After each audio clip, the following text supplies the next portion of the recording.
Connecting. Yeah. Okay. We are live with Andre Meloche. How are you, my friend? How are you? I'm fine. I'm fine. Thank you, David, for inviting me on your podcast that I discovered last week. I would just like to thank Payman Ascari because I know him since 9 months now, and so it is. I was happy. Last Sunday was a very nice episode. So thank you. Yeah. The Federation of the Unwanted. It's a Sunday podcast. Well, let's plug it then. Every Sunday for a while. I don't know how long I'm going to do it, and I would hand it off to someone else maybe later. Just a panel discussion of Canadian podcasters, alternative media, and academics like yourself. And we had our first one last Sunday, and yeah, we had a discussion just shooting the shit about Canada and the well, it's a mess, kind of, but we're going to get into it. And here's maybe the first question. Well, actually, you know what? Let's learn about you, because I want to get into this conversation right away, because we're going to talk about philosophy, existentialism, Arthur Schopenhauer, like who I have behind me here, Nietzsche, the death of God, and the mess of Canada. We're going all the way. So let's learn about you, your education background, what you've been writing lately, and also tell me everything about your philosophy, academic studies. Well, first of all, maybe I will just correct something. You know, people, they say that I'm a philosopher. I would say I'm a satirical writer, sarcastic writer. So I'm 65 years old. I was born in Montreal, and I studied electronics in college. I studied pure science in college. And after that, I started to work for Quebec. So I worked for 33 years as a network operator.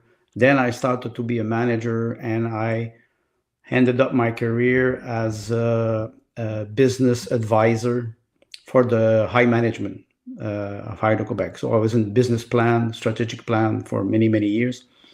But at the same time, when I was 33, I started a bachelor's degree in French literature at Montreal University. So, and after that, when I finished my degree, I wanted to write full time. I started to write full time in 1993. So it's been practically 32 years now. So I wrote many novels, plays, a lot of satirical short story, fairy tales, and a lot of articles, most of them in French. Some of them in English. I try to, because it's not my first language, so I will never pretend to be as eloquent as I am in French. You cannot. And my main goal is to write in French. But I did some article in English. And during the pandemic, when it started, I started my third essay on what was happening. Like the title was "Traitor." Coward, Traitors, and Collaborators. And then I wrote a second one of a trilogy, which was Parasite, Pervert, and Psychopath. And the third one now, and this is maybe the most difficult one that I will have to write, that I started already, is the Father, the Son, and the Holy Spirit. So you can imagine it's very far from the two first one, but I think it is in the line of what was going during the pandemic. It was a reaction to this tyrannical putsch. And I wrote those two essays. And now that I'm more calm, I try to step back and write more philosophically, which is not easy. When you're angry, you express a lot of things. When you're calm, it's more difficult. So that's about my path for the last 50 years. Okay. Yeah. Well, okay. There's a lot there. But we're going to talk about, what did I write here in the little banner?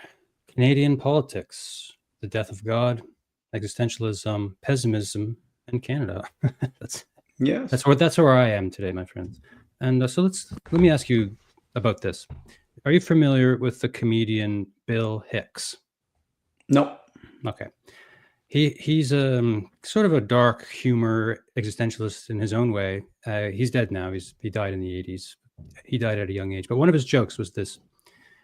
He would turn on the TV and he would see, wars, bombs exploding, pandemics, and all the usual mumbo jumbo on the news every day. Then you turn off the TV and you'd hear crickets when he looks out his window.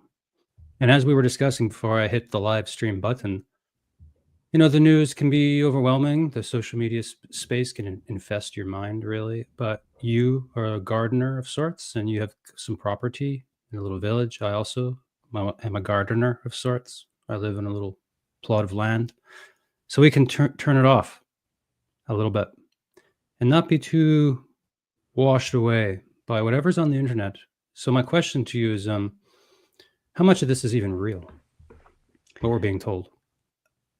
That's a very good question. I did not mention also that I threw my TV into snowbank in 1993. Mm-hmm. At the same time I started writing, I started traveling in Europe, in Italy, for a couple of years.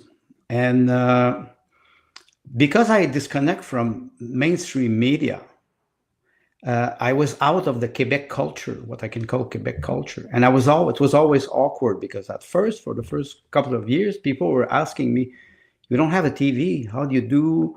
And I was telling them, well, I just have to listen to you 5 minutes and I have to know everything that I have to know about what is happening. The rest is creation of your mind. And because I was studying literature, I was entering in another dimension, text, classical and everything. And my first trip to Rome was a shock because I was in reality, 2,000 years of the Roman Empire, Roman Republic. And I was 5 days in the Vatican Museum. And I remember after the fourth day, it was, you have this Stendhal syndrome. You arrive in front of a great painting and you start to cry and you're like overwhelmed by what you see around you. And suddenly I started to understand what was, for example, Quebec. I was coming back and I was feeling trapped because it was always the same narrative, TV, entertainment. And because I was not connected to that, so I was writing. So I was, like you said, with this garden, I was escaping into writing, but also I was developing my style, which is, I would say, I try to be sarcastic. But at the same time, I was working outside. I had to restore my whole house with my wife. I carried stones. So your question is very complex because what is real? I would say for me, what I see on what I was seeing before 1993 on TV, 95% of what I was seeing, I understand now it is not real. Mm-hmm. It's a construction. 5% is real. So that's the core value or the facts in science. So if you're able to make the difference, not be subjected to this psychological manipulation, mm-hmm. It's more easy. Where it is more difficult for young generation because they don't have this. They don't have this canvas. When you grow old, you develop some defensive mechanism. I studied Freud a lot, so Freud? You say Freud? Sigmund Freud. Oh, Sigmund Freud, yeah. I studied Freud a lot. They always say a psychologist, why they go in psychology is because they need a psychologist. So, so that was maybe my main concern. Try to stay sane in a world of virtual reality, which is not new, with entertainment and the arrival of TV. Mm-hmm. Yeah, in a way, we're going to probably end our discussion on a more deeper look at this when we look at Jean Baudrillard, the philosopher. Mm-hmm. Died in the 80s, I think. But let's work our way into the depth of where we are today, because this is the next level philosophical problem that we have now with the technological level and the psychological level and everything that's happening. So let's go all the way back to Socrates for a moment. And maybe I'll pick your brain a little. I'm no expert, but I was reading about Socrates, and he was obsessed with definitions, and he loved to argue. He wanted to debate anybody, anytime, any place, and he would also drink you under the table. He could outdrink anybody too, so he's quite an interesting character, as everybody knows from history. And I'm a little bit new to this. He sounds like a very interesting guy. But are you familiar with this concept that Socrates was always obsessed with definitions? If you're going to have an argument, you really need to understand what it is you are speaking about, in some sense. I can elaborate more, but I guess why bring this up? This is important because this is also a part of our modern problem. What is a woman? What is a man? What is a gender? What is not a gender? There's a post-modernist. I don't know. It's called postmodernism has either died or turned into something completely different and more terrible, in my opinion, today in this world. And somehow technology is part of it. I think people are lost a lot, but again, I turn off the TV, close the computer, go outside, walk the dog in the forest, and I feel quite refreshed. The world does not seem that crazy. You thinking anything so far? Tell me have you studied Socrates at all? Yes, no, of course, and what you're mentioning about definitions and vocabulary, because I'm a writer, I always pay attention to definition of words, and I study a little bit of Latin, and now I speak a little bit Russian. So when I started to learn Cyrillic language, Cyrillic alphabet with my wife, and the structure of language of Russian is different from French and English. It's what we call designation language. I don't know if it's the proper word in English. You have, the form of the words, they change depending on the place of that they are in the phrase. Why I talk about this is because when I started to learn Cyrillic, I started to be able to read a little bit of Greek, because there are two alphabets that are very similar, and if you have a lot of dictionaries, you always go back to the etymology of word. Debating, it is funny what you mentioned about Socrates, because I had a friend, we were drinking all night, and nobody could out debate us, not only with words but with wine too. So I understand very well, and I think the concept is definition or vocabulary. If we go back to the etymology of words, we understand that what you mentioned, postmodernity, we were in the Enlightenment, then we arrived into what we call modernity and postmodernity. There was always a fight between the ancient and the modern. In French literature, we see this with the classical in 16th century. And then after that, the modern arrived with a new style, then romanticism from Germany. And then politically, we arrive with, monarchy, what they call the revolution, French Revolution, Russian Revolution. American Revolution is something else. And Arendt has a very good definition about it, but I will stick to what you're saying. We arrive to postmodernity. Why we use this expression, postmodernity? Because we don't have a word for it. We have modernity, post, after, and everybody's struggling to find a word to define the era, the time we are in now. I use the word techno-fascism because we are familiar with the characteristic of fascism in politics, communism, totalitarianism, tyranny, and technocracy, the power of the technique. Yeah. And because we have, in the last 100 years, we discovered electricity, then the atomic bomb, then we're more into biology, microbiology, now nanotechnology. So the tendency is always toward trying to concentrate power. And that's a concern, and we see it globally now.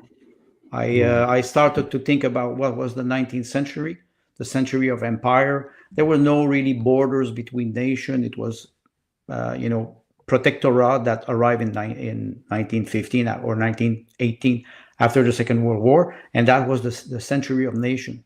The 21st century, I don't know, because the first 25 years we were under. I have the impression we were under the first quarter of century of what we call whistleblower. People, they try to get out and spread truth or something, or a fact, and everybody's trying to push them down because they're afraid of the truth. And so we can go maybe on and ask our question: what is the truth? Yeah, sure. What is the truth? Okay, we're going really deep here. Holy mackerel. We'll have to come back to the rationalist humanist thing for a second. Okay, let me put this up on the screen here. This is a big thing. There's a few things in here. And I just made a few of these little banners just to help me along. So nihilism and atheism. Let's start with that, and I'll put that away for now. Atheism and nihilism. And now let's look at Canada for a moment. Just what's on the news, what people are saying on social media. I mean, we have to take this as the media, the news, social atmosphere, what's being said, and the international things going on between the countries and our neighbors. So something is cooking there, of course. I mean, we can say turn off the TV and go to the garden, but that's my reality. That's not the world's reality either. So in this respect, Canada, what's your assessment? Let's take the pulse of the nation. To me, it's completely destroyed, this country, on all levels. It doesn't matter which level. And also, where is the spirit of the nation? So nihilism and atheism, these are very popular. Let's leave nihilism out. Atheism is very popular. This is also a cultural phenomenon now. Sam Harris and all these fans. People have so many fans of these people. So in my mind, this is Canada gone completely nihilistic. What do you think of this?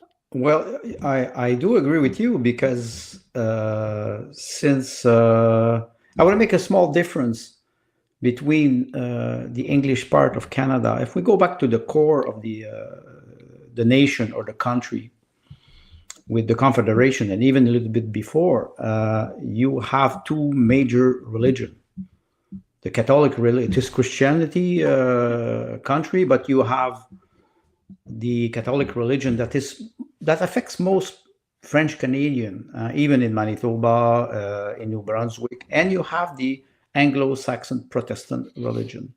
And it was funny because before Christmas, I invited an American philosopher, Michael Jones, and I was asking him, can you define Canada? He said, Canada is a schizophrenic country. He said, you have the Catholic on one side and you have the Protestant on the other side. But since the 50s, my feeling is that we are more into nihilism. The negation of God brings us to atheism. And many people who are atheists, they will say, okay, I don't believe in God. God does not exist. There's a big difference between I don't believe in God and you can prove that God does not exist, depending on how you define God. So if I go in my garden and I see vegetable growing, I feel that I'm overwhelmed by nature. If people say that nature is God, I'm overwhelmed by God. Nihilism is the negation, and Nietzsche wrote about it in a sense that people, they need categories to live. And if you put them into a world that is in conflict, they will try to stick to categories. I believe, I don't believe. I believe in the government. I believe in the welfare state. They need to believe in something. It is not, this is the nature of mankind, hope. So my understanding of it is that since maybe 75 years, after the Second World War, I think people started, the concept of great myth started to collapse. And even before that, I think Hannah Arendt wrote that in her book on, I think it is, I don't remember I forgot the title, the crisis of culture. And you can say, okay, is a religion a culture? A religion is an ideology. And if you stop believing in it, you have to replace it with something else. So most people, even if they don't have a good education or a good sense of what is happening globally, they feel God or they feel something. We have five senses, so we have to start somewhere. I try to stay focused on what I feel, but I cannot just use the inductivist method, like I feel and it is the truth. What we see today with transgenderism, like I feel that I'm a woman, sorry, biological factor there, until we agree, maybe later we'll talk about the consensus, until we agree on that, we have biological fact, and there's no, I don't even use the vocabulary when I write. I wrote a lot of satirical text on transgenderism because I make jokes of the concept, because the concept has no rational basis and has no emotional basis. It is not even emotional. I have the feeling that young generation, they run away from reality because they're afraid. So young men, they are attracted, for example, to pornography. So they will try to change gender. Young women, it's the same thing. Behind that, you have something much more darker: transhumanism, sterilization of young generation. Yeah. Those are real fact. You touched on something pretty profound there. The connections, how transgenderism, which is being taught in Canadian schools to children, yes, is a gateway to transhumanism. Exactly. And a lot of people can't quite piece these things together. But it's not that difficult. It's not that difficult because we're talking about the human body-mind problem, which is another philosophical issue still being studied in universities today. The mind-body problem. That's what they literally call it, the mind-body problem, right? Yes. Well, what you're mentioning, that they will not target you. They will not target me. I'm 65. They will not target me. They cannot target me. They can target children, because children, they are like clay.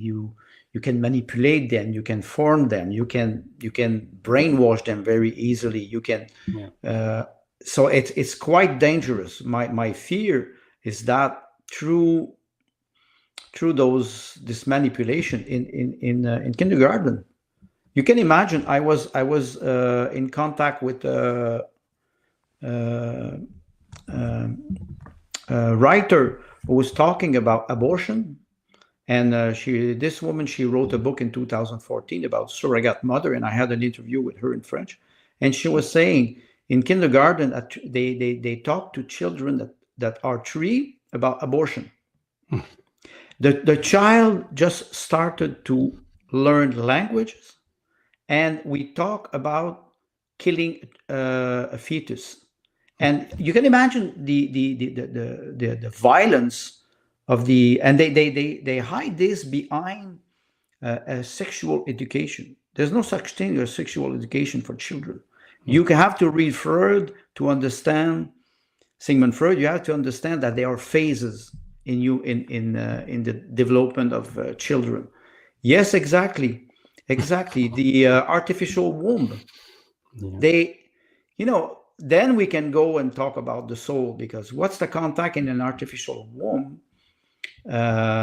Chinese, they're doing it. They are working on this. It's a reality. I can refer to what is a surrogate mother, but also the fact that you have fecundation in vitro. It's way beyond what we were seeing with Mary Shelley and Frankenstein. It is something completely new, and we don't know how to address it. And parents, they don't know how to react, because we always present the thing like something like it's a progress, but we do not define the term. And philosopher, sadly, real philosopher, me, I'm a sarcastic man, but they do not ask the ethical question. There you go. What will be the long-term effect of that? Ethics is something. I have to just close my blind a little because I'm quite shiny here. I'm going to turn off my camera just for a sec, but I'm going to ask you a question. You can still hear me. I'm just going to literally stand up and do that one sec. So this all this stuff we're talking about right now, it all plays into Canada again. Like this is our anchor, Canadian politics, really, Canadian culture, and the Canadian media, because they all play together in a little shit sandwich, you could call it right now. And like this weird patriotic propaganda going on now. And we got into this a bit on our first Sunday podcast that we did there.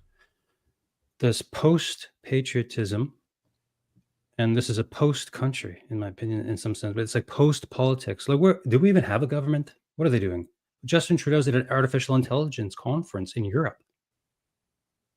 Why?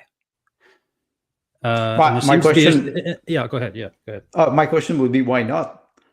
Well, sure, why not? Yeah, you know, and you mentioned something. The word is very important. The word post, or the prefix post. Post, yeah. It was what, 2015 or 16 when he was first elected. He said Canada is a post-national country. There you How go. can they reverse the expression. A post-national country, it's an oxymoron. Country has borders, has an identity, has a sovereignty, has a constitution, which maybe we don't, because they violate the constitution all the time. The word post is important. They want a post-nation world. When I say those are great political power that hides behind all the government system. Georges Bataille, who was a French philosopher, anthropologist that I studied a lot. He was influenced by Freud, but also by Nietzsche a lot. And he was talking. He wrote a small text in 1935, the psychological structure of fascism, and he was defining two terms: the homogene term, which is the society, and the heterogene term, which is the outside, the extreme, adventurous people, tyrann, and they do not fit in the system. And what we see that there's a layer of governance, our nation, our so-called democracy, and they are preventing us to see what is really happening. And we play in this game, and we think that we have influence. We have political parties, and we fight on social issues that are important. The budget, like you said, artificial intelligence. What is behind? What is behind? Ordinary people, they don't care about that because they have structured traditional values: family, starting a business, raising their children, being happy. Those systems have destroyed the traditional structure of nation, and they destroy me. I have the feeling that they attack on not only that, they attack Christianity, which is a core value. You can talk about the Catholic or the Protestant or the Anglican, but still the core value is there. It's just a spiritual war, whatever you want to call it. Yes, I do agree. Blanket term. They hate Buddhism. They hate everything here. Yes. Yeah, they hate it all. The Fabian Socialist Government of Canada. Yes, that's a good point. But who knows the Fabian Society? Practically nobody. No one even knows what I mean. I barely do. It's just a form of it's a soft Marxism, basically. Yes. But my understanding now is that you have a vast majority of people who are so tortured by their government, tortured psychologically. We saw it with the pandemic, that they cannot react, and they are titanized. They are completely shocked, and you can manipulate them. Look at what is happening with Mark Carney, who arrives we know him. I know him since 15 years. I can talk about him. I can talk about what he did because I search a lot of information. When you have the time, you start to connect the dots. Most people they cannot, and sadly you can manipulate them. I know three things about Mark Carney. He ran the Bank of Europe, the Bank of England, and the Bank of Canada. That's all I need to know about him. In my mind, he's a blood drinker. I'm sorry, these bankers are the worst people on earth. Yes, and the system is based on that. Yeah. You will enslave people with debt, and you not only that, you will enslave their inheritance. You will enslave their children. Yeah, I started to interest myself about the concept of reverse mortgage. They started that after the 2008 crisis. People were struggling, and they said to elderly people, "Oh, your house is paid now. It is worth $1 million. We will lend you $1 million, and when you will die, you can spend it now. And when you will die, we will own your house." They deprive people to give an heritage to their children. But look at big families, dynasty. They grow and grow and grow and grow because from generation to generation, they don't have to start from scratch.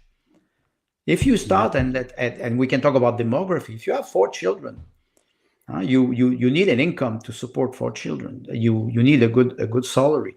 In the 1950, just after the war, a man could go to have a job, and he could buy a house, he could buy a car, and he could have at least 2, 3, maybe 4 children. Now, with 2 income, you cannot even buy a house in Canada. Yeah. And what is they're doing now is they want to implement what they call the micro house.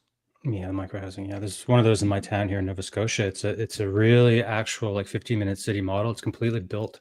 Exactly. Oh my God, it's a dystopian hell. This whole place. Yes, and I follow a Russian philosopher who lives in United States, and he said something very important. He said, "How come we are destroying churches in Canada? A lot of churches were burned, but we never." And many people, they applaud. They say it's a progress. We don't need those big infrastructure, those big building and everything. But they agree with the multi-million-dollar mansion of oligarch. And you say, wait, if I go into a church, and I was in Rome for 2 months, my first trip in 1994, I was spending practically all my time in churches, cathedral. I was like overwhelmed by something that I did not understand.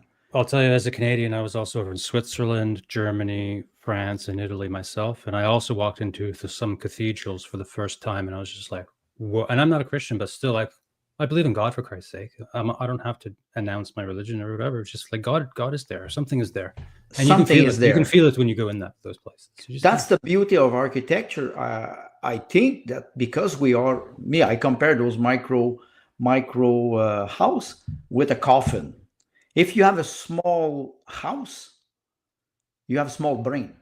If, like you said, if you go into nature, you go into small forest. Yes, it's incredible. That's Nova Scotia right here. It's brand new. And each one of these little blocks is $1 million. They sell this. They're crammed in there like sardines, dude. It's like, look at this now. You want to have lunch with all these people? No, thank you. Like, you can hear these people all the time. Shared kitchen? What? Who would move in here for $1 million? Soviet Union. They were. It's a Soviet Union model. I studied Russia. I can refer to your viewers to a book that is incredible, the history of Russian Empire by Michel Heller. He was a Belarus writer. You read Solzhenitsyn. I say to people, read Solzhenitsyn 200 years together, you will understand what is Soviet Union ideology. Yeah. And they're all the same. There's a movie in Soviet Union time, very funny movie. Every Soviet Union people are watching this movie in New Year's because it's a New Year movie.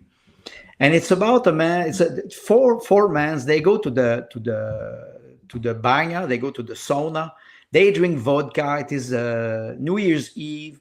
One young man is supposed to get married with his young fiancée, and one is supposed to go to Moscow or St. Petersburg, and they put the wrong man in the plane, and the man goes, and he arrives in Moscow.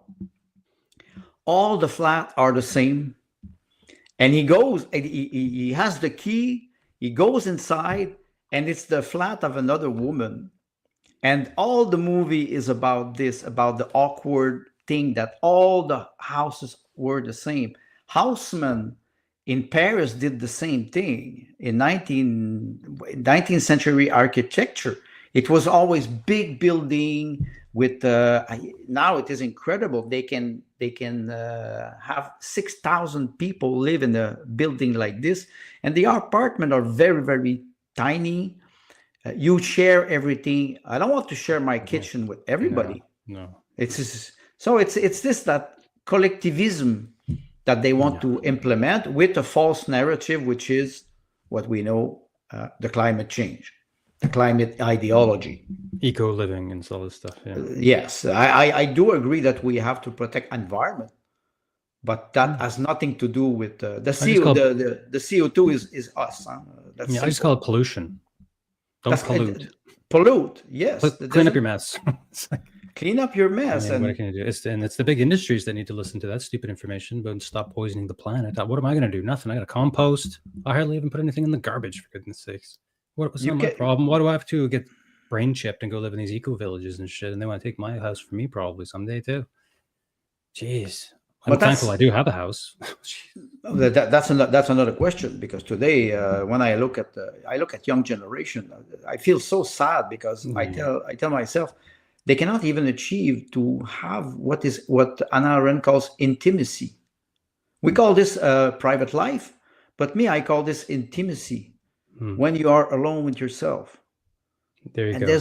If they can never be alone, they're afraid of that now. They're afraid to be alone with themselves now. People's brains need to be hooked into these machines, so they cannot deal with it. Yes, exactly. And if we talk about God, how can you hear him if you're never alone? God, the relationship that you have with God and that I have with God are two different things. We can talk about our mutual relationship, but if they are never in peace, if it is they never hear the silence of their own heartbeat in a prayer, praying as a cleansing value, it's amazing how people they do not pray today. They don't have the time.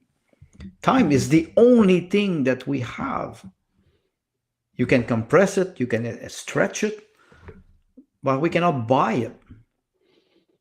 And it's very difficult for a young generation to disconnect, because they were born in technology.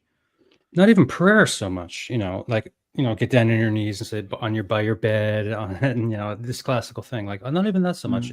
Even just there's a disconnection from take the dog for a walk, like on a little road, was in the forest. And just noticing that the air smells so foresty today, or whatever. Oh no, look, there's a type of mushroom. I wonder if you can eat it. Very ordinary, but very wonderful also.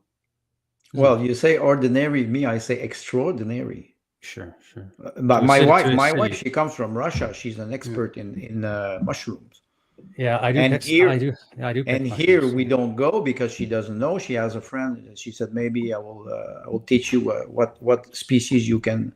And I tell her, I said, I'm a total ignorant. I will never go in the forest and try to eat. I will die. I will take a risk. Amazingly, there's a few that will kill you.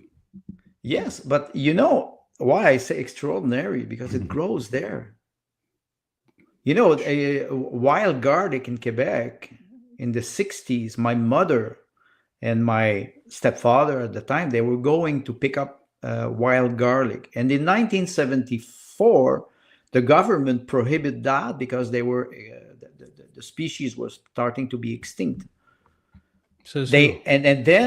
But only native people could go and pick it up whenever they wanted. They had a right, while I was having a privilege. Right, sure. Yeah. So you ask yourself, wait, we don't have the right to bear arms in Canada. If there's a crisis and I can go hunt, I have wild turkey on my land. Oh, interesting. And they come here, and last year we had 25 wild turkey. Strangely, they disappear a little bit before Christmas. Yeah.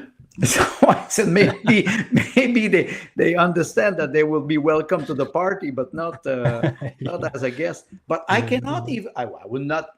I don't go. I'm not a hunter, but I respect people who go, and they are reasonable people, responsible people. predator. I had a fox. I have a fox now who comes in the back of my and I have a wild cat of the village. And the other day, my neighbor has a video camera, and he caught the cat chasing the fox. I was thinking about the opposite. No, it was the cat that was aggressive. Foxes are very, very gentle creatures. They're very gentle. There was one that was tame in a place I was in, Cape Breton there, and they said, go feed the fox. And I was like, I don't know. But you got to lay on the ground with one arm, like lay on your back, get as far away from it as you can, just with a boiled egg or a piece of cheese in your hand. And he came over and took it. And I saw his teeth. They were not even sharp. No, it's like a dog's teeth. Took it so gently from me and went away. They're very, very, very kind, beautiful very kind animal when we are not threatening them. Yeah. But look at the fact that big cities, they are expanding. We're threatening their environment. And I know a lot of people. I don't have a big land, but still 2.5 acres. It's not bad. And there's a lot of trees, and they of course they eat the cedar. It's me. I have full of cedar on my land, and they're big. Yeah. So they come and eat them. And one of my neighbors said, "Oh, those deer, they come and eat." It's their environment. Yeah. Let them be there and don't disturb them. To live in peace. And today, sadly, I see like you mentioned, the concept of 15-minute cities. I made fun of it. The problem is not to go in. Problem is to get out. Yeah. It's free to go in, free lunch. Yeah. But when you want to go out, do you have a QR code? Oh, that's the problem. Wait a second, I don't have a QR code. Why? Because I didn't take the shot, for example. Oh, bad credit. So we can talk about social credit. Me, I'm afraid of social control. That's why sure. 17 years ago, I left Montreal and I moved into the Lower Laurentian because I wanted to have more contact with nature. Mm-hmm. And it helped me write a lot. It helped me to expand my understanding of this world. Okay. So we're talking about God, we're talking about nature, we're talking about peace within the individual, and the Canadian culture at war with this whole concept. People are not allowed to have 1 minute of peace, even if they try to. Although, if you live in the countryside, like you and I do, there's more opportunities. But I'm thinking about like in the cities, young people, and this social media addiction of the cell phone stuff. Yes. And what it's doing to people's mind. We can see it, man. You and I, like I'm 47. I'm old enough now to know what it was like before technology, this amount of technology anyway, before the home computer. I was a teenager when that happened. So I grew up climbing trees. You go knock on your friend's door. You don't have to call. Hi, I'm on the doorstep. I'm on my way there, texting every minute of the journey. So let's come back again to Canadian culture here.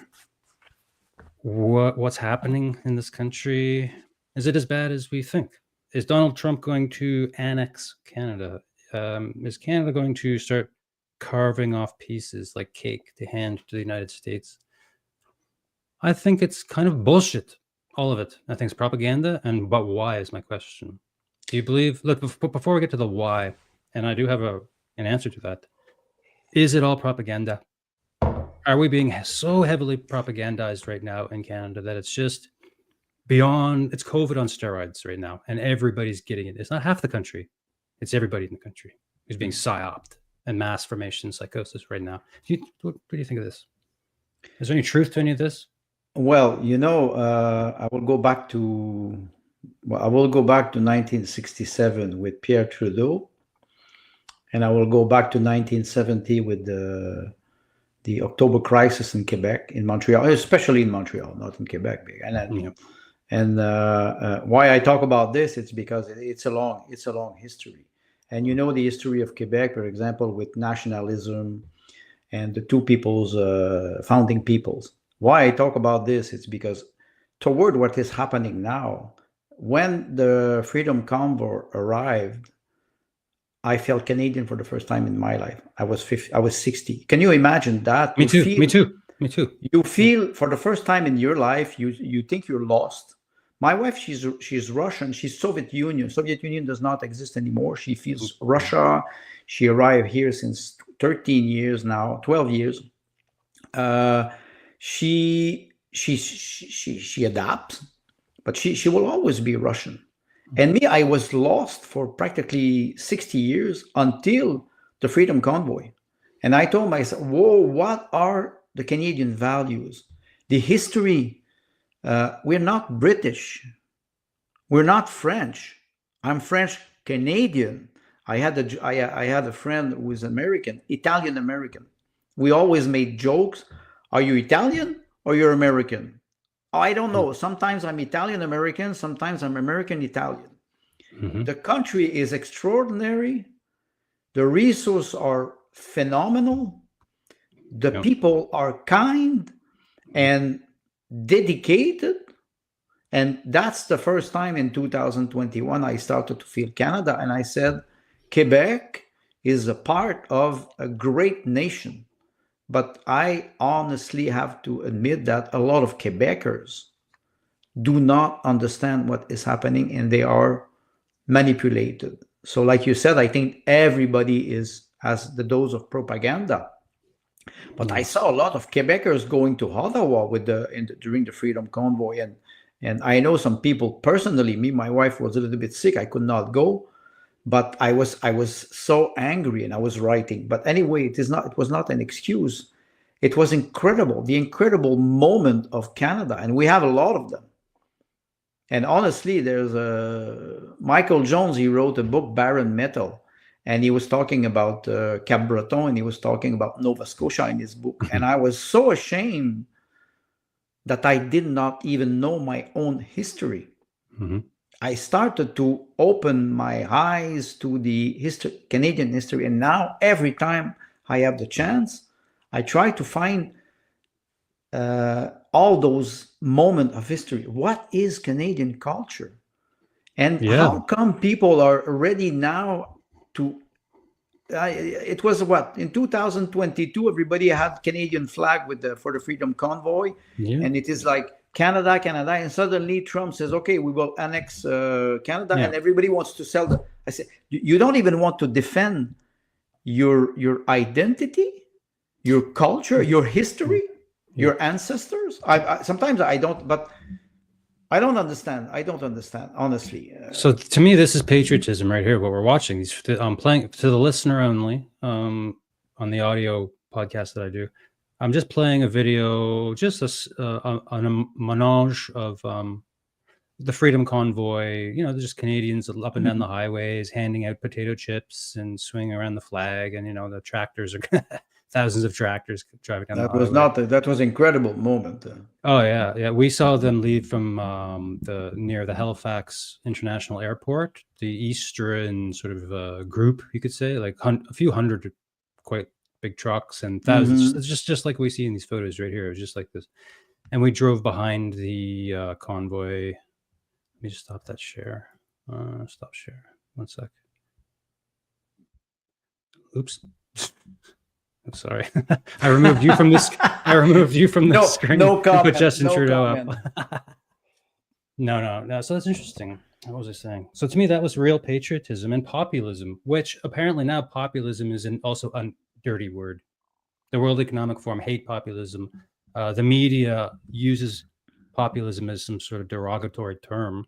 But these are people who were feeling oppressed by their government. Men, women, children. Yes. That's patriotism, is it not? It is, but we go back to what you were saying at the beginning. It's a question of definition. Populism comes from popular, and it comes from, the plebe in Rome. There was always a counterpower for the elite. You name somebody who will represent the people. It has to be a counterpower. If what we see now with the World Economic Forum or many other organizations, it's not counterpower. They will demonize anybody who will say that he represents the people, because it's the elite that is co-opted to govern. You cannot have a leader that comes from the people. If it comes from the people, he will be demonized. And that's why they use, and many people, they fall for it. Look at what is happening in Canadian politics. They're all named or chosen. We can question the concept of the word democracy. I don't think, it's an opinion, but I don't think that we live in democracy. We saw the falsification of the 2020 election. We saw it in British Columbia in the last provincial election. We see it everywhere. Mm-hmm. So don't question. Somebody would say, okay, what is happening in Romania now? They suspended the second turn of the presidential election. And now the Ceausescu is in front of the Supreme Court. Okay. What is happening now in Canada? The government is prorogued. The parliament is prorogued, and there's a group of lawyers who are bringing the government to trial, on trial, I think, in court. Okay, if anybody's listening to this and they're not in Canada and they don't know what proroguing Parliament means, I barely do. So lay it on us, and let me tell you how I understand it in my layman's term. Proroguing the Parliament means there's no government. They don't go to work. They don't go into the Parliament building to sort out what's happening in the country or do anything whatsoever. And it's been going on for months, and it's just going to keep going. Okay, now you tell me the reality of it. But what is this? That's the reality. You're right. I was hoping I was wrong. No, but the one thing in this trial, the lawyer who makes an update every day, he said it is quite funny because they were able to pass 4 laws during the prorogation. So he asked to the lawyer of the government, the parliament is working or not? You cannot be working and be to prorogue. You cannot pass law and say that you prorogue the government. So it's a game. It's a political game that has no legal base. And they play because why the country is in this state of, I would say, delicescence or the state of dissolution. It's because we have weak politicians. They are already corrupt inside. I think Tim Knight mentioned one thing about the institution. I would not blame the structure of the power of the institution. We can disagree with the monarchy. We can disagree with the constitutional, the representative monarchy. We can prefer republic. All those systems have good part and bad parts. But what we're seeing now, in my opinion, it is a putsch. A putsch. Okay, what's that? It is a coup. It's a coup. It's a coup. It's what we call a bloodless coup, but it is still a coup. They retain the power and they do not let people express themselves except through social media and alternative media. Mainstream media don't exist anymore. This is finished. They will disappear. Yeah, they will disappear. They are on perfusion now. They are. It's because they have public money that they continue to live, but they will disappear. This model is over. People still believe them, even the people who are on the right side of history, which is a weird term, but like the people who didn't take the vaccine, the people like the Freedom Convoy, all those people who stood up against the government, they didn't believe the media, right? So you could say half the country believed the media during COVID and half didn't, and it caused a lot of freaking problems for people, families, everybody. Because that psyop was so intense. And then now it seems to me both sides are psyoped by the media. Now it's like, did we not learn anything during the pandemic about this goddamn media? I do agree with you. You know, I wrote an article about the bloggers, or about I wrote this in my essay when I wrote Parasite, Pervert, and Psychopath. I attacked the bloggers. I'm not a kind man. My wife, she said, "You're not a kind man at all." Well, that's the thing. You got to be a straight shooter. You're probably a straight shooter, and that's what we need in the world. Like you're really a real man. Like you're not some like. But why I attack the blogger? I'm not attacking the person. I'm attacking the character. You know, it can become a cult personality. If you have a blog and you start to be popular and you make money out of it, you will do it as a business plan. It's your business model. I don't deny the fact that people will try to make money with their blog, because people have to live. And if they produce good content, which could be historical, political, or entertainment, but if they are in a cult personality, and when I can refer to Georges Bataille when he was talking about heterogene world and homogene world, those people, they cannot federate their effort. And this is where there's a black hole. Mainstream media will collapse. What will replace them? Maybe people like you, maybe people like me, who will share a little bit of knowledge, and it will be able to exchange. There's so many bad apples in the podcast world too, though. Podcast bloggers, as you say, there's more media to fill this gap, this black fucking pit. Well, you just the social media is so infested, and I'll be honest with you, I run into them all the time. Yes, I talk about TV, 1993, but internet arrived in 1995, 1996. It's why I bought my first computer, and of course, internet was different at the time. But slowly, I started to see, and when social media arrived, I did not have any account. The only thing I had was WordPress, because I was publishing my article. Nobody was reading, nobody was interested, and everyone, why you're not on Facebook? Why you're not on Twitter? And then Telegram arrived, and why you're not on YouTube? I said, I make fun of them. I will not start to use them. I will look like an hypocrite, so I don't. But last year, when I wanted to run for the PPC, the People's Party, I said, okay, well, I have to be a little bit more popular or populist. So I created all the platform, X, Telegram, Facebook, Instagram, whatever you want, except TikTok. But anyway. And I was saying to myself, I feel like I'm in 1993 when I threw my TV in the snowbank. There you go. 95% of the content is bullshit. There's still 5% of good thing. But if you spend a lot of time cleaning the shit to find a good thing, it's hard. So that's the danger of social media. And young generation, they will not see the difference. They will be lured into it. And maybe that's difficult. If you have a podcast and you show a beautiful women in bikini, you will have the 25,000 views. If you show Schopenhauer in the back, not sure you will have it. Well, I'll say two things. One is that I do not monetize my podcast, and even though my wife says, "Why are you spending $100 per year for Podbean?" That's just $100 once per year for the audio. But for this system I'm using now, it's like $50 a month. $50 a month is quite a bit. She's like, why are you spending all of this money on all? Then I have a website that costs money, and it's I said it's an art project. She's a painter. She buys paint for more money than this. Yes. Yes. And I said, and I come musically and culturally, I come from the punk rock era. I'm a musician. Fuck the system. Never sell out. This sort of thing. Yes, I understand. And I do subscribe to that. So in some sense, my podcast is punk underground, and I believe that if I'm doing good content, having good conversations that are beneficial or needed, like this one today is needed, people will enjoy it, and it will grow, and it is growing slowly, organically. And I get, every time I put up a video on Rumble, there's always a comment by some bot or some hey, I really love your video freedom conversation podcast. I can really help you spread your message. And I say, why?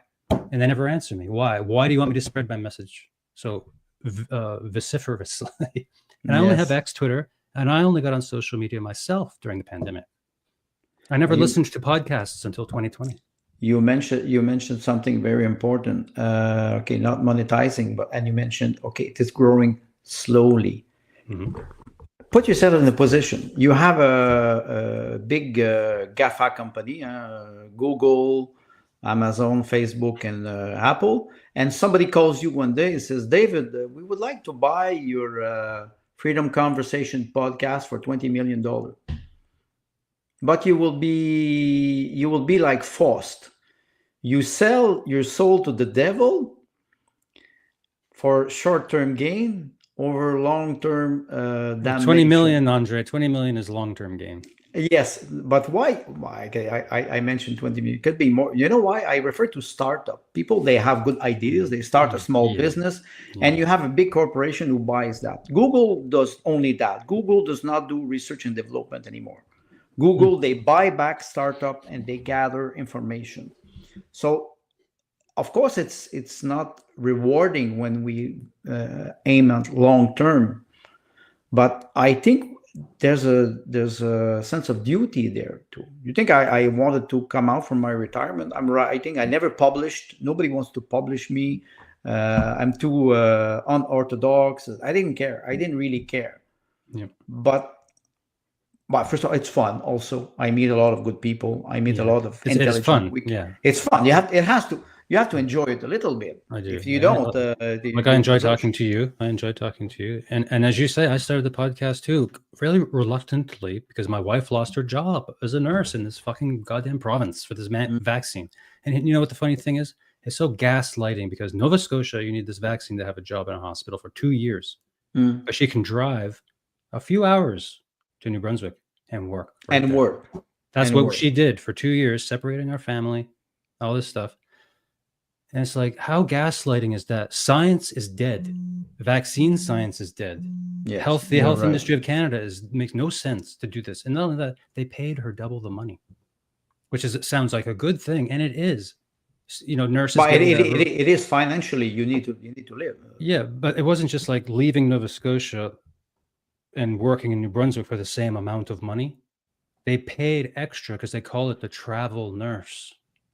This COVID era money, so much money was given to the Canadian health industry for nurses, and to pay them $150 sometimes, where the normal nurses' wage is about $40 an hour, roughly. So there's nurses then that were taking this opportunity to make all this extra money. So leaving their province, so they're all crisscrossing, moving all around the whole country to become a travel nurse to make all this extra money.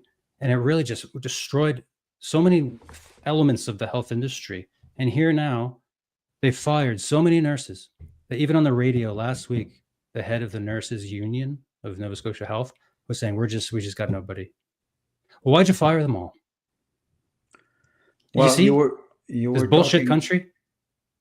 Go ahead. You were talking about what's the plan in the back, the Fabian. No, but this is all part of the destruction of everything, right? Well, I wrote about that since I started to be aware of that around 2007, just before the financial crisis. When I was a business trader at Hydro-Quebec, I was trading energy on stock market in the United States from Montreal. And I saw the Enron collapse in 2001. We had positioned with Enron over $35 million at Hydro-Quebec that we lost. I can tell you a lot about it. Okay, interesting. So when the financial crisis started in 2008, I was with the I management, and we were looking at this like, what is behind? And people, they think that we did not bail out. Bail in the bank in 2008 in Canada. It's not true. We did. We saved the bank, and after that it accelerated. So I was aware of that since 2001. But as a writer, you feel it, but you don't have fact, because you need fact to be able to to accuse somebody or to challenge somebody on a debate. And I could not have facts, so I was writing back to Socrates again. Definition. Back to Socrates. You try, and you take risk, because when you write, let's say you write a novel, it's fiction, but there's always a part of true in the fiction. Else it is not. Nobody will read it. It's not interesting. Mm-hmm. So it's the same thing with I wrote plays. Theater is to be played on a scene, on a stage. Else it is not interesting. You don't read a play, you play it. So it's the same thing with the truth, what was happening. I felt it, but I could not name it. Today I can. But there's few people in Canada who really understand what is happening. Mark Carney now is rising in the poll. It's a joke. It's a joke. Yeah, geez. And this comes back to my original thing where I was saying that I think the media landscape is a lot of false information to confuse people because of the election. This was my why. This is why I say why I believe that it's all propaganda about this 51st state stuff and all this other crap. Because here's my theory. The mainstream news in Canada is owned by Justin Trudeau. We know this.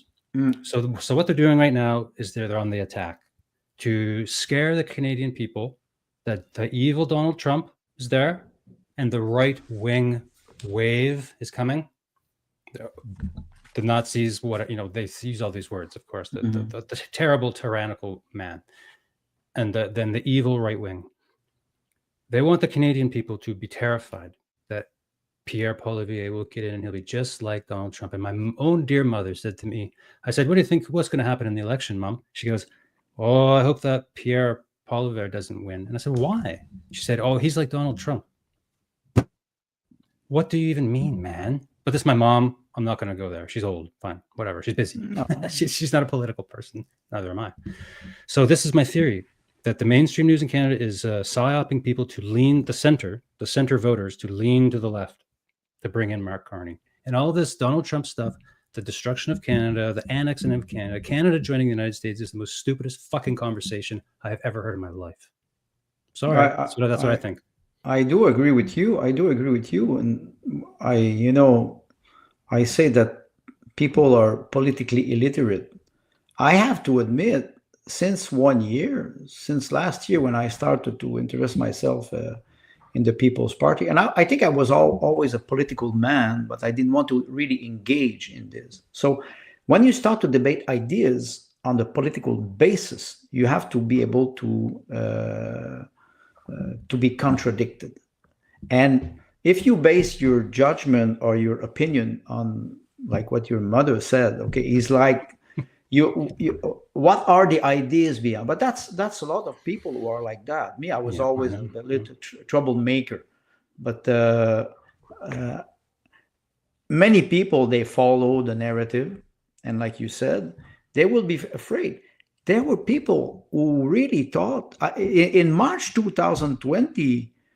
My wife came back from Russia. They closed the airport. I could not travel. And in April, I was going through Saint-Jérôme, north of Montreal. It was like a dead city. And I felt myself, I said, maybe it is true. Maybe there's a deadly virus. Yeah, maybe. So. And I was disconnected from 26 years, and I still felt threatened. So I can understand people. They're so afraid. Even if you arrive with a fact, they will not even admit, for example, that the injection could harm them. Yeah, even now. It's too difficult psychologically to admit that the government was supposed to be the welfare state would want to threat your life. Yeah. And they still play the same game with Carney. They will antagonize Trump, whether we like Trump or not. He does good things. Me, I say he's a businessman, not very educated, very rich, and he's a bully, okay, but he is popular. Where everywhere he was going in the United States, there were hundreds of thousands of people waiting for them because he was giving them one thing: hope. And we need hope. The Freedom Convoy, I was writing about this in 2022. I felt hope inside. That's a core value. It's a human core value, but I think we can make it a Canadian value. How we can give hope to people, stay optimistic. I'm not maybe I'm not a good advocate for that, but let me go to a quote from Heidegger. We'll see how we can tile this up into a little bow today. I'm just scrolling through my social media feed here, where I do have I wrote a thread on Twitter, and it's the only one I've ever written, and probably the only one I ever will, because something I thought needed to be said. And it started with a quote from Martin Heidegger. He's a philosopher. Tell us a little bit about him while I find it. Oh, there it is. Well, Heidegger, you've studied him, right? Yeah, I studied Heidegger. I studied Hegel. Heidegger was a German philosopher. He wrote, what's the title in English? The Being in Time. Yeah, Being in Time. Yeah. Being in Time, where he tries to define what is the being, what is the essence of being. What you say that the difference between being and existentialism of Jean-Paul Sartre. They were contemporary writers.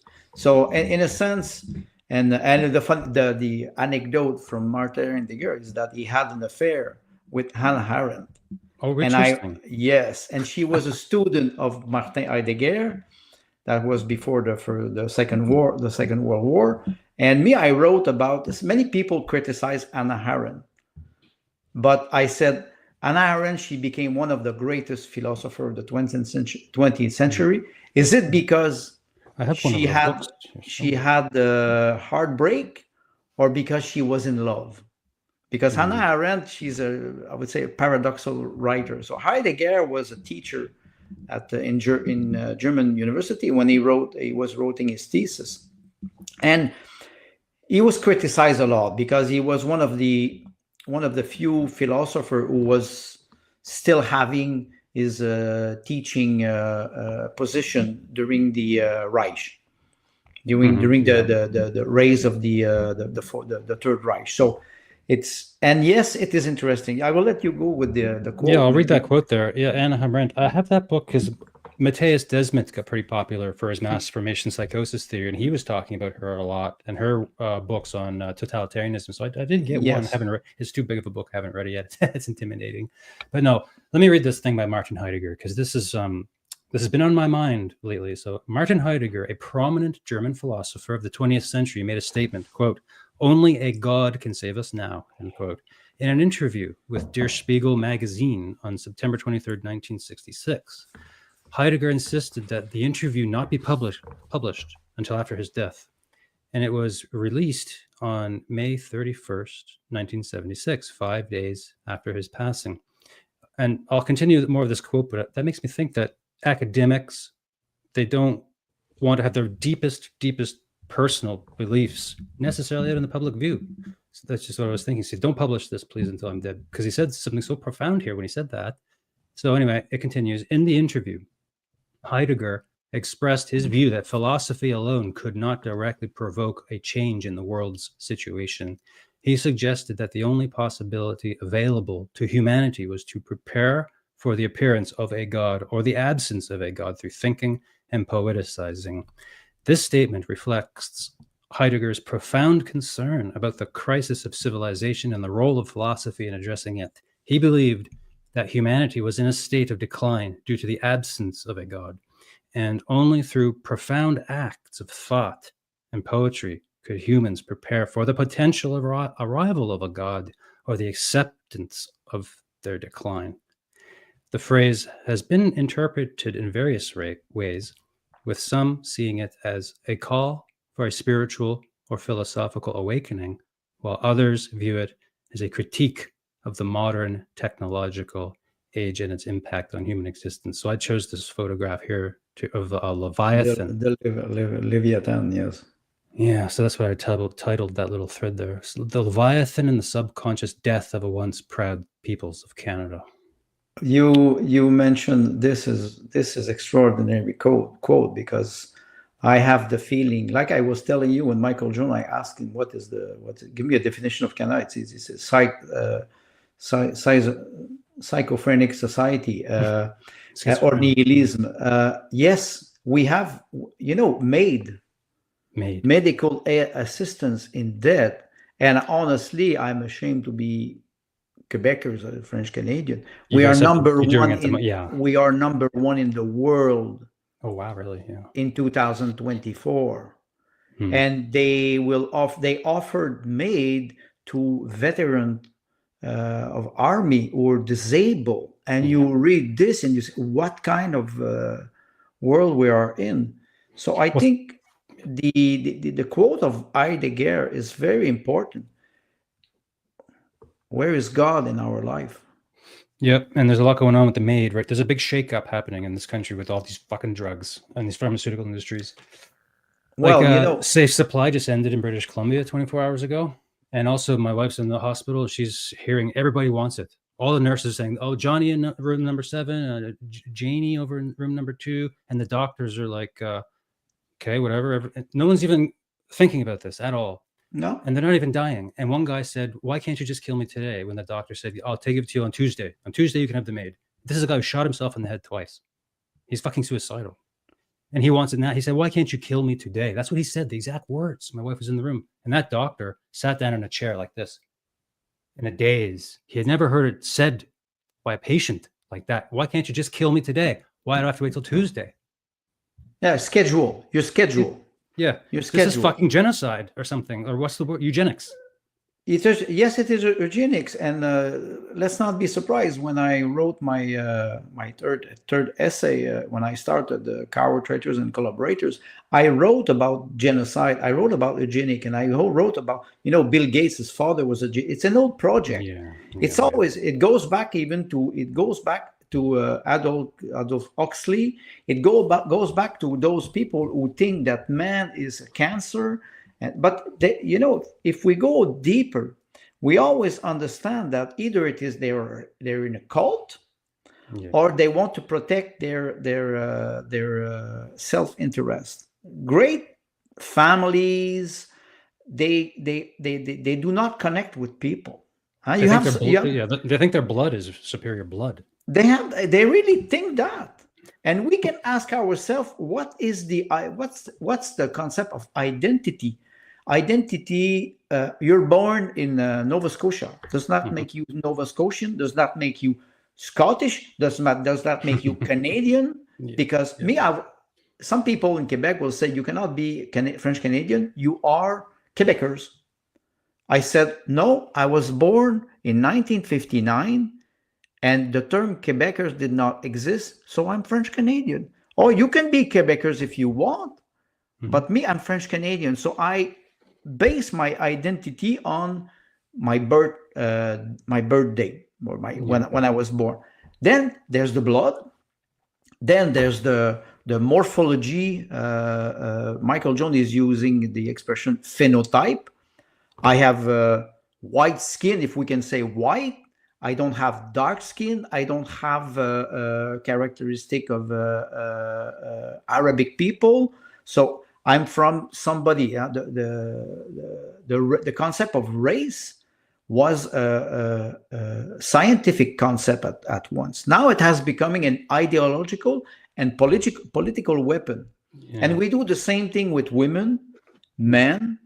Every time you have minority. So if we go back to the idea of Heidegger, we need to go back to core philosophy, but core philosophy, not structuralism.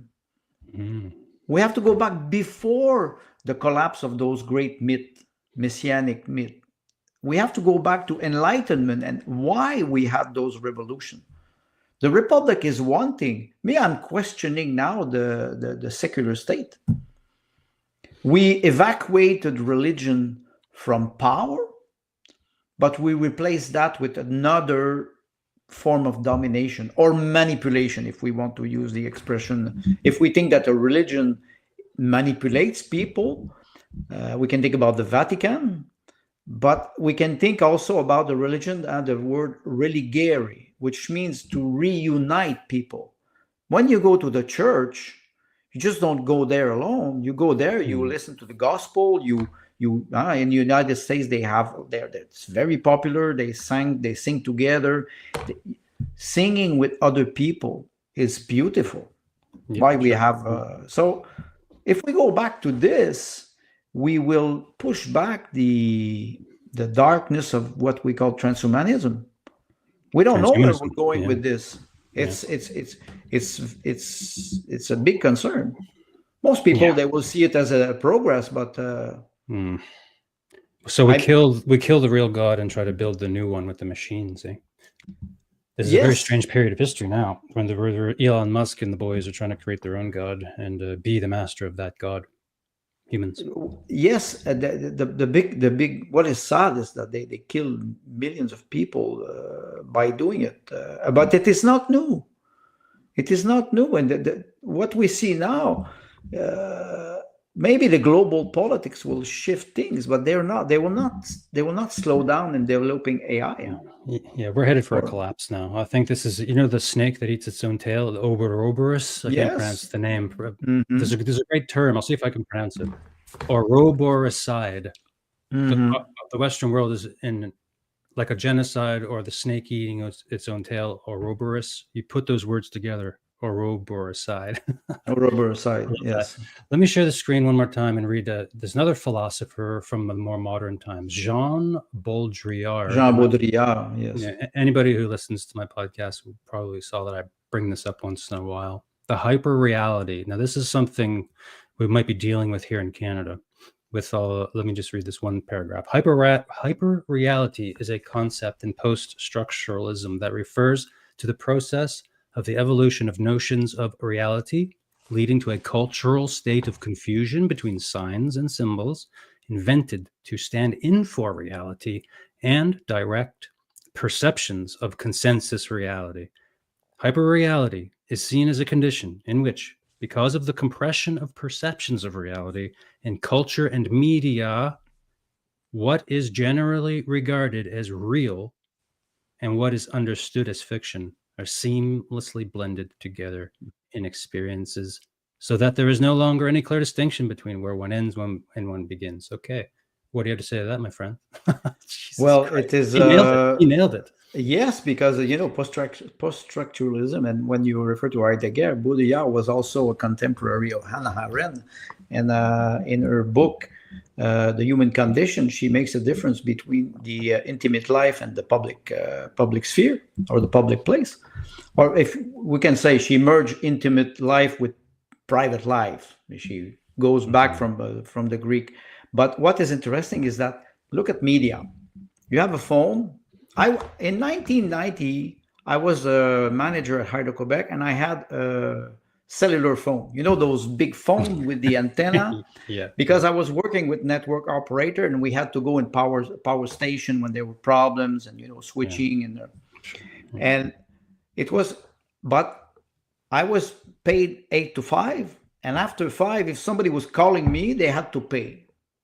And I was telling my boss at the time, you don't call me until after 5. We have network operators that work 24 hours, 7 days a week. We paid them for that. They are responsible people. If you call me, it's because it's very important. Yeah. So, but since then, since the evolution of a smartphone and everything, now people, they work, and at 5 they go home, but the boss calls them, or they send them a message text, or an email, or this or that, and they invade slowly the public life, until arrive with the COVID, when you work remote. There's no more border between work and leisure, and one day your brain cannot process. Your brain does not process. Your brain processes 24 hours a day, because you can receive an email, a text, a message text. You can receive something. You can be on Twitter. People sleep with their mobile phone next to them. Yeah. There's no more, there's no more place for your intimacy. So Baudrillard was, I'd say, he was a visionary when he saw this in the 1960s. They were seeing it coming. Michel Foucault, which is a contemporary of Baudrillard, he wrote a book, To Watch and Punish. And it's a very, very interesting book, because he talks about how society watches its citizen. And to watch and punish, he says, the punishment, or the spying, has become interior. It's your brain that spies on you. It's not even the government. We saw it with people who were spying or calling cops during the pandemic, because some people after the curfew were going out, or they were receiving people for supper, and you were more than 6, and it was. We are in this world now. It's a dystopian world, and will we get out of it? Yes, I think we will. I hope so. Well, one thing I understand now is people will have to lose a lot to wake up. What about the concept of collapse? Like civilizations rise and fall, and the seasons change, and the universe eats itself eventually. We already talked about the snake eating his tail in the state of Canada. Like maybe we have to go through some kind of mistake that these people are doing. I told you I studied a lot Russia because my wife is Russia. I went went often to Russia. I read a lot of Russian literature, Solzhenitsyn, and I can talk about the perestroika. What I wrote an article not about 1 month ago. I called it the Canadian perestroika. When the Soviet Union collapsed in 1989, the system was already totally corrupt. From the inside, it was corrupt. It was not working, and Russian people knew it. When the wall collapsed, all the republics started to proclaim their sovereignty. Russia was the last one. But in 1990, when Boris Yeltsin was elected first president, the criminality was skyrocketing. Militia were not intervening. You know that the expectancy of life fell from, it was 74 years for a man and 76 years for a woman. It fell to 59 for a man, wow, and 61 for a woman in about 5 years. They were not making babies, and people were losing their job at a very fast rate. Corruption was everywhere. Of course, you're in the government, you're a bureaucrat, the system collapsed. What do? You put your hands in the jar of, because you have access to it. You don't have morals since 20 years. So when I wrote the Canadian perestroika, my idea was that we will see this. Can we prevent it? I think we could if we are able to warn or educate people not to be afraid of the change. I don't say it will be easy, but if we rely on each other, maybe through podcasts like this, we can help each other. Because I try to do something locally here. I was a manager for the collective well in my house for 6 months. You cannot imagine how, and I had to read all the law on water. I had to manage everything, and people here did not want to do nothing. We didn't have running water for 3 months. Wow. It was like we live in what? We live in a third world country. But think about native. You have some native communities. It's been 50 years they don't have running water. What? Yeah. And how many? There's no excuse for that. There really is. There's no excuse for that. So the system, we will have to rely on ourselves, on each other, and start to push back the bureaucrat that have infested all the institutions. This is not an easy task. I think there's a lot of people who are doing it now. You saw yesterday Pat King. He was he will have, okay, he's guilty. He will do 3 months, but it was a big pushback against the system. Is it possible to change this? I think maybe Trump will accelerate that. Let's go back to Martin Heidegger again. That quote I read by Heidegger. He says, we need to realize something. And also Carl Jung said the same thing. Is there something infinite in man or not? We need to figure it out right now. And that Heidegger quote was very similar. Like, either we need to prepare ourselves that there is a God, or prepare ourselves that there isn't, and fucking move forward here. Because we're reaching this nihilistic impasse in some sense. And to go back to Jean Baudrillard, I'll share the screen. Yeah, I want to scream. I'll share the screen one more time for this great little book that he wrote called Simulacra and Simulation. Yes. And this is the very last chapter of that book, and it's called On Nihilism. And this was the book that inspired the movie The Matrix. So this right here, when God died, there was still Nietzsche to say so. The great nihilist before the eternal, and the cadaver of the eternal. But before the simulated transparency of all things, and we did discuss already, Andre, the hyperreality. This is what he's referring to. But before the simulated transparency of all things, before the simulacrum of the materialist or idealist realization of the world in hyperreality, God is not dead. He has become hyperreal. There is no longer a theoretical or critical God to recognize his own. So where's God in Canada, dude? What do you think? Do we need the resurgence of spiritual vitality in the human being in this country to fight back against the socialist motherfuckers. You know, I'm reading. I was referring to this French writer who wrote a book about surrogate mother and about abortion. And in this book, there's a chapter from a philosopher. I want to have him in an interview because he's very interesting, Sébastien Renaud, and he's writing about logic. And he refers, yes, he says, okay, in this, he said people who would advocate that the truth with a big T does not exist will also have to admit that if you ask him the question, well, is that true? If they say yes, they contradict their first premises. And why I say this is because we cannot prove or deny the existence of God.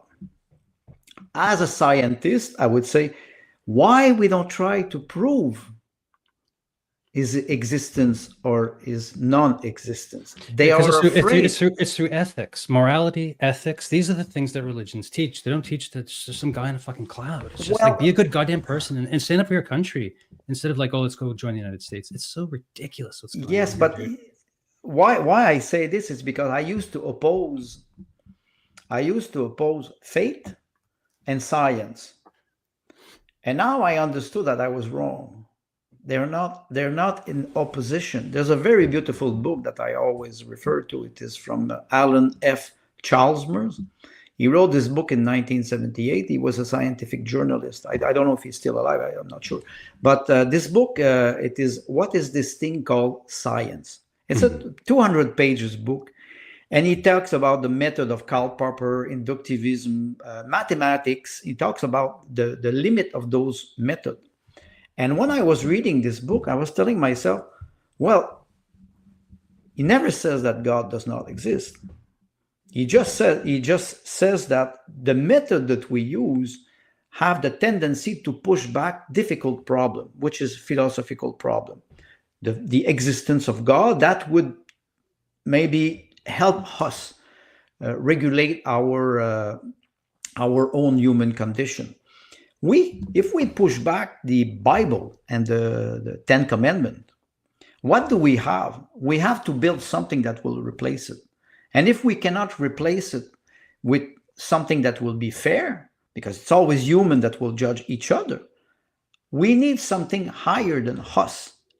Spiritually speaking, we need something higher than us. If we do not do that, we will end up with a dystopian world of Yuval Noah Harari, who said, and I quote, the human brain is a hackable device. Hackable animals. Hackable animal. So he acts like a pirate. Pirates don't have moral. They sleep on their back on the floor, a hard floor, because they're afraid to be stabbed in the back. So what I say is, if we want, intellectually speaking, we have to create a higher structure to be able to control our desire, to organize our structure. Then we can delegate this to mankind. There's a philosopher, Giorgio Agamben, he's talking, an Italian philosopher, he's talking about the world of God, which is saint, and the world of man, which is profane. And the big difference is there. How can we do it? Individually, we have to reconnect to the idea of God. It doesn't mean that atheists, they will change their mind. It's more complicated than that. Then it's extremely complicated. This is the ultimate. Yes, problem. But like I was saying, praying, you just go outside, you walk with your dog, you feel nature, you feel God. It happened to me one time. I felt something very strange in 2003. I was outside in my garden, and I started to think about the environment I was in without me, when I would be dead, what will happen? And I felt like I was part of it. So it was a spiritual experience. Through the contemplation of one's death does bring a lot of spiritual sensations, thoughts, feelings, emotions. Because you need time. You need time to be able just to meditate or even admire something beautiful, a beautiful painting, A child. Well, here we go. So Schopenhauer. This is our first segue to Schopenhauer behind me, because Schopenhauer studied the Far Eastern, the Upanishads, Hinduism, Buddhism, and all this, and he incorporated that. And he was like, "Yeah, life is actually not worth living, because every minute it's either boredom or suffering, boredom or suffering." And he said, "This is our world, but there's one way out: art and asceticism." So asceticism, you go become a monk and live in the monastery. That's the ascetic, or a hermit in the forest, like Thomas Merton. Or you have to become engaged in art. And as Heidegger said in that quote, a courageous enough to be a poet. Also, it's very interesting. You're going back to Schopenhauer, because Schopenhauer was like hesitating between two status, and beauty, heart and beauty. It's through heart that we can make our existence a being, not something the opposite.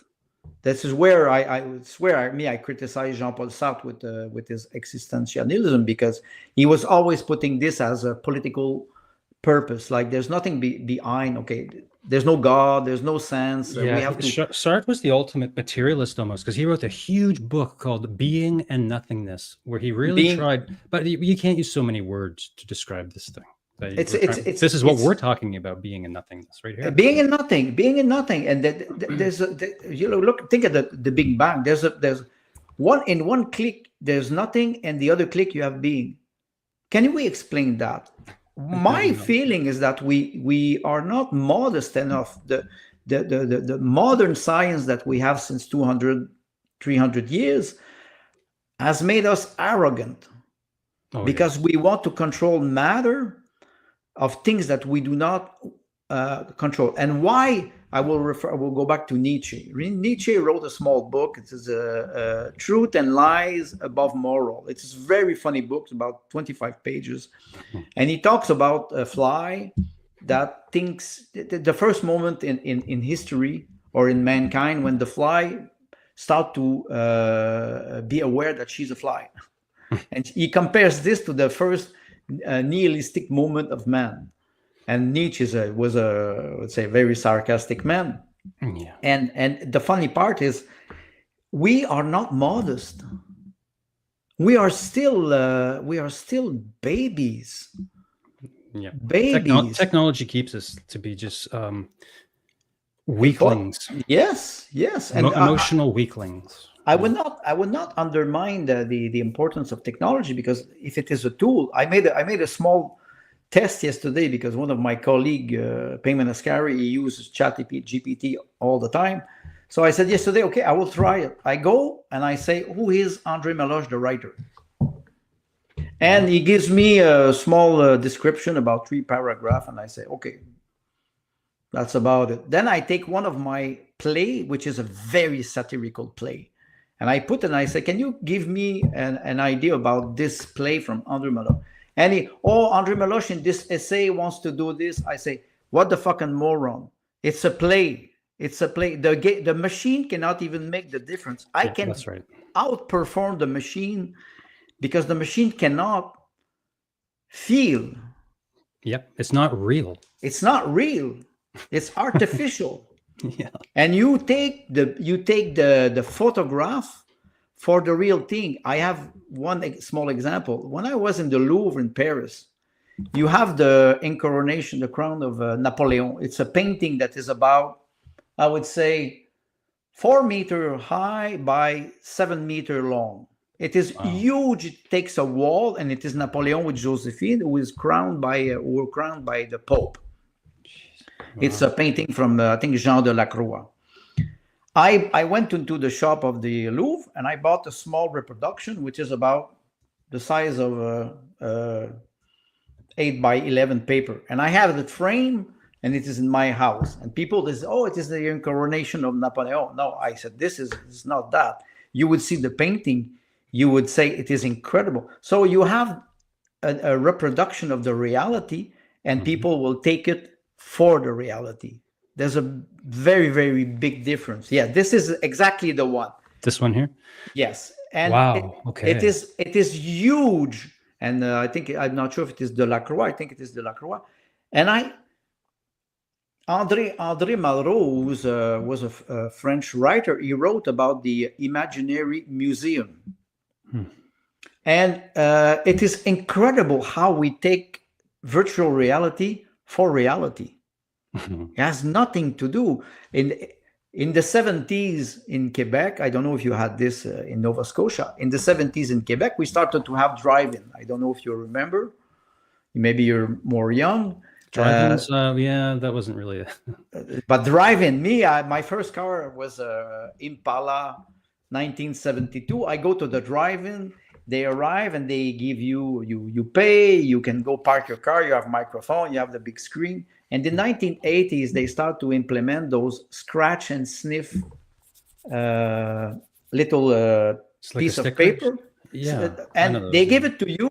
So when you watch the movie, if the person has there's blood, you scratch and you smell the blood, and you are more in imagine that's the ancestor of what we have now, artificial intelligence today. With AI, we can manipulate with the metaverse of yeah, I just had on the screen there a Canadian government website about the metaverse. The metaverse. Me, you know, I'm a sarcastic man. I called it the metaperverse, because you jail, you put the people into a small hat or small virtual reality, Google or whatever. So goggles.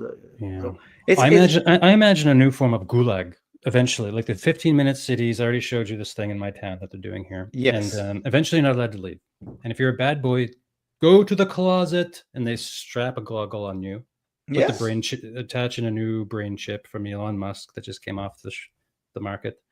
And they know how to torture you perfectly, because they know all of your social media history. And I brought some other websites I could show you about all that stuff that the government's doing to form simulations to lead us to the future they want. Yes, exactly. I'll put one up. But anyway, it's a bit of a joke, but like the new prison system could literally be strapped into the metaverse with a brain chip in your head. Yes. Good God. Do we have any? This is truly a hell on earth. This concept. Do we have any strategy to fight back? The Freedom Convoy tried to stop tyranny. And transhumanism also. That injection is transhumanism, really. Yes, it is. It is. I'm not a biologist. I studied biology in college, but I did a podcast with Payman Ascari on neuroscience, and I studied the effects since 2020, because it was, the mRNA has an impact on the DNA. They denied it for 3 years, but after that they started to admit it. So what's the impact on the future generation? Yeah, this is synthetic environment for analysis and simulation. So everything you do on your social media every single day, every email, every phone call, everything you've done, everything is here categorized by these companies. This is all military and Homeland Security. And here's a kicker right here: Information Awareness Office. This is DARPA. Look at this lovely little photograph that they've given for themselves here. Oh, of course, it's always a nice pyramid with the eye. Pyramid with the eye, sure. So anyway, so I don't know. Well, as an individual, what I try to do is try to develop strategies of awareness, not even fighting. But you mentioned one good point. Where are the men? I wrote about the fact that we are in a feminist world where they castrate men. Many people in Canada, they are afraid to be replaced by immigration, but where's the demography? Yeah, and television and movies show like the man as the stupid idiot, and the women always. Like, you're such a stupid idiot, and then they're like, "Ooh."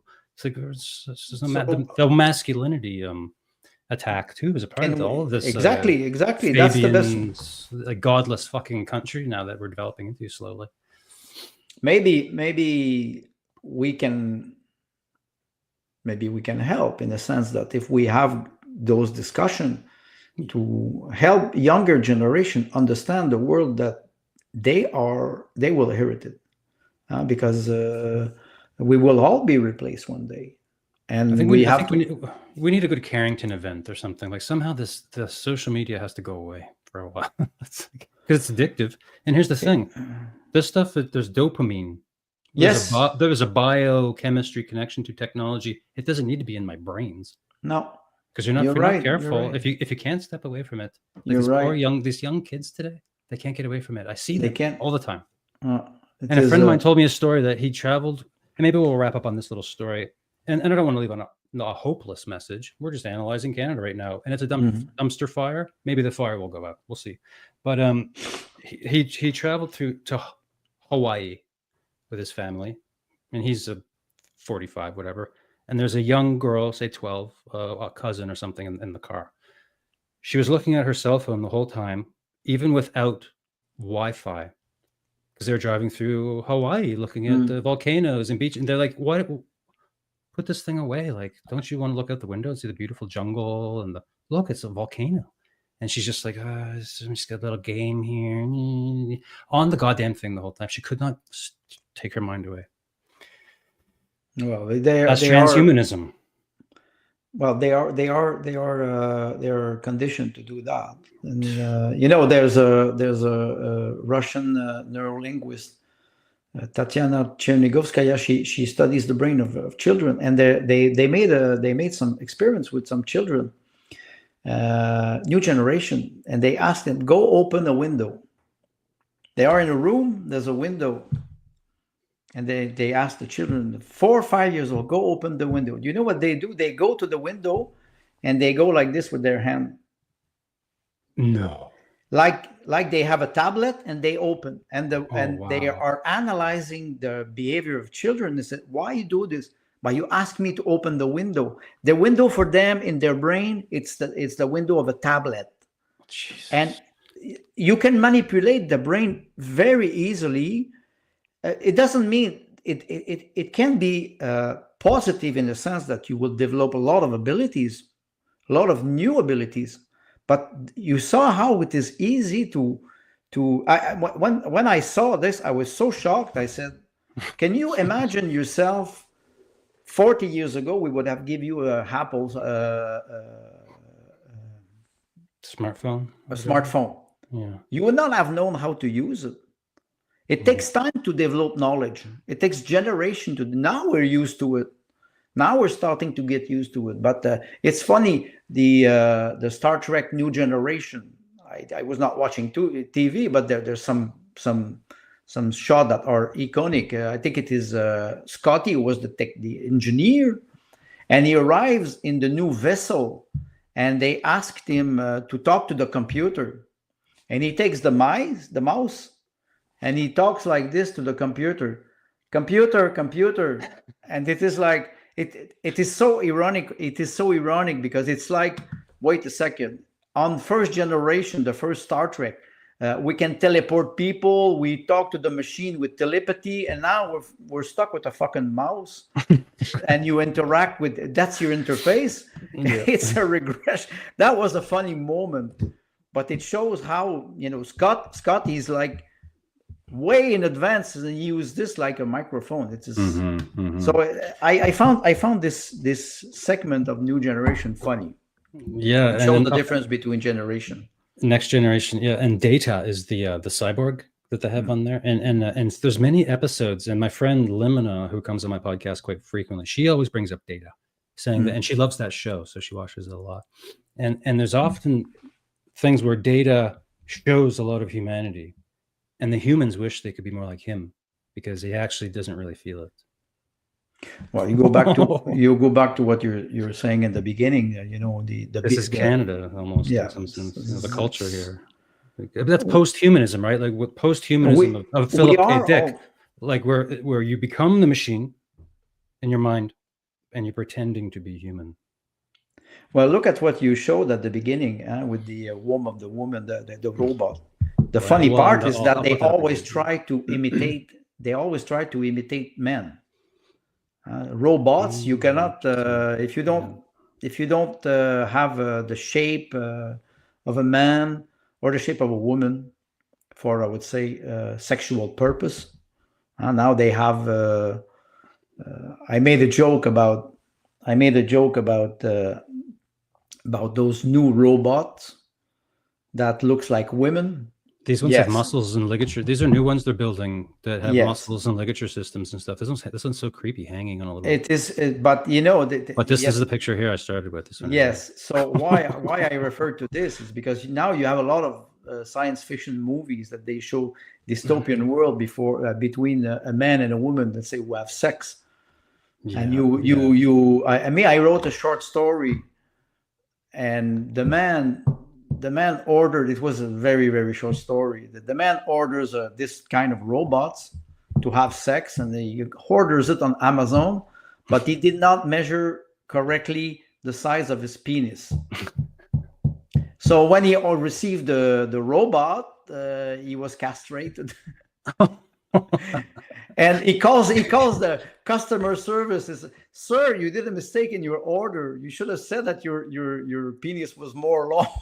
Can you imagine? I don't even want to go down this road of long. No, but you understand. But like sticking your penis in a robot. Oh my God! You understand? Really, it's a real risk there. Well, it's not only that. It's the concept of intimacy, the concept of a sexual act, intimacy, and they propose something that will never happen unless you lose your soul or your humanity. If you lose your soul, you're stuck in the same routine, or like you were talking about the snake eating his tail.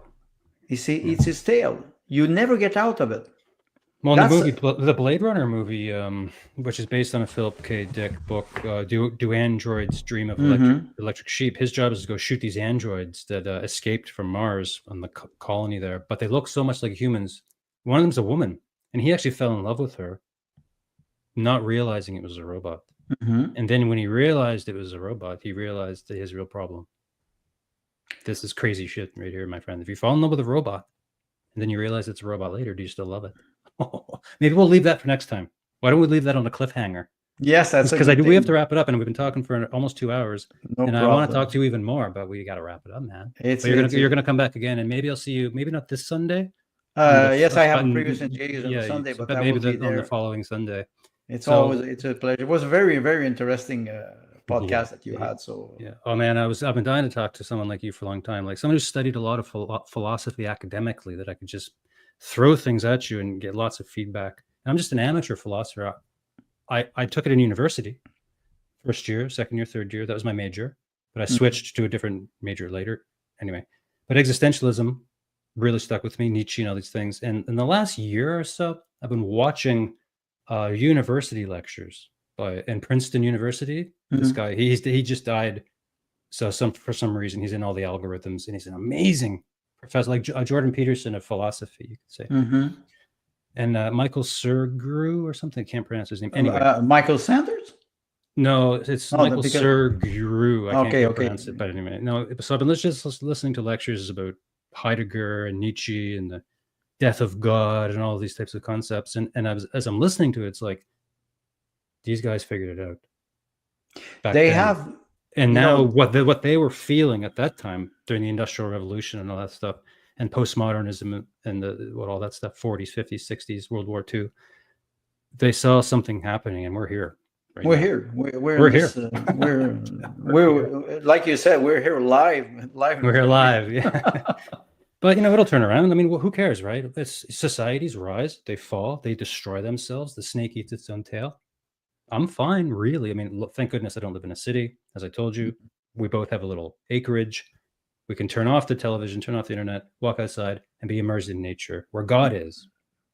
Where God is, exactly. Yeah, so maybe we'll leave it there. Andre, Meloche, my friend, I'll put some links. Send me whatever links you want me to put there, because I do have your website up. I mean, would that be the place to go for all of your ratings? Well, I have like you. I have a podcast, the Philosophy of Information.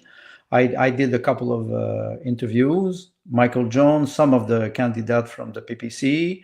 I try to find interesting people and to ask them interesting questions. So yeah, we're gonna dig deep right now. It's like watching a tennis match on the news and on social media. Oh, Donald Trump good, Donald Trump bad, Justin Trudeau good, Mark Carney good, Mark Carney bad. It's like, you know what? I'm fucking bored.